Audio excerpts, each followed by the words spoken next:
കേരളത്തെ കാർബൺ ന്യൂട്രലാക്കാനുള്ള സംസ്ഥാന സർക്കാരിന്റെ ശ്രമങ്ങൾ വിജയത്തിലേക്ക്. അന്താരാഷ്ട്ര പ്രോട്ടോകോൾ പ്രകാരമുള്ള രാജ്യത്തെ ആദ്യ സർട്ടിഫൈഡ് കാർബൺ ന്യൂട്രൽ ഫാമായി എറണാകുളത്തെ ഒക്കൽ വിത്തുൽപാദന കേന്ദ്രം മാറി. 2050 സംസ്ഥാനത്തെ കാർബൺ ന്യൂട്രൽ ആക്കാൻ വിവിധങ്ങളായ പദ്ധതികളാണ് സംസ്ഥാന സർക്കാർ നടത്തിവരുന്നത്. ശാസ്ത്ര സാങ്കേതിക വകുപ്പ് നടത്തുന്ന ഈ ശ്രമങ്ങളുടെ വിജയമായാണ് രാജ്യത്തെ ആദ്യ സർട്ടിഫൈഡ് കാർബൺ സന്തുലിത ഫാമായി എറണാകുളത്തെ ഒക്കൽ മാറിയത്.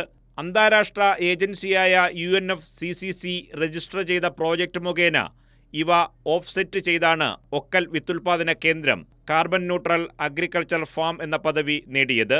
Centre for water resource development and management നടത്തിയ ശാസ്ത്രീയ പഠനങ്ങളുടെയും നിർദ്ദേശങ്ങളുടെയും അടിസ്ഥാനത്തിലാണ് ഈ നേട്ടം കൈവരിക്കാനായത്.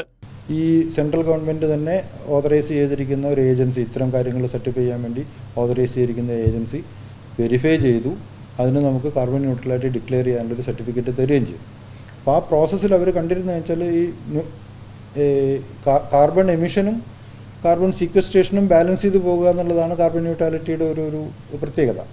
അപ്പം ഈ ഫാമിൽ കാർബൺ എമിഷൻ ഇച്ചിരി കൂടുതലായിരുന്നു. അപ്പോൾ ആ കൂടുതലുള്ളതിനെ ബാലൻസ് ചെയ്യാൻ വേണ്ടിയിട്ടുള്ള ഈ UN ഇതിൽ പറഞ്ഞിരിക്കുന്ന പ്രകാരമുള്ള കുറച്ച് പ്രവൃത്തികൾ ഒരു പ്രോജക്റ്റുകളിലൂടെ ചെയ്തപ്പോൾ ബാലൻസായി. അപ്പോൾ അവരത് സർട്ടിഫിക്കറ്റ് തന്നു. ആദ്യമായിട്ടാണ് ഇന്ത്യയിൽ ഒരു ഫാമിന് ഇങ്ങനെ ഒരു സർട്ടിഫിക്കറ്റ് കിട്ടുന്നത്. റൂഫ് ടോപ്പ് സോളാർ സ്ഥാപിക്കൽ, മലിനജല പുനരുപയോഗം, ഇലക്ട്രിക് വാഹനങ്ങളുടെ ഉപയോഗം തുടങ്ങി കാർബൺ പുറന്തള്ളൽ കുറയ്ക്കാനുള്ള നിർദ്ദേശങ്ങളും centre for water resource development മുന്നോട്ട് വച്ചിരുന്നു. ജലവിഭവ വികസന വിനിയോഗ കേന്ദ്രത്തിലെ ശാസ്ത്രജ്ഞരായ ഡോക്ടർ KV ശ്രുതിയും ഡോക്ടർ നവീനുമാണ് ഈ പഠനത്തിന് നേതൃത്വം നൽകിയത്.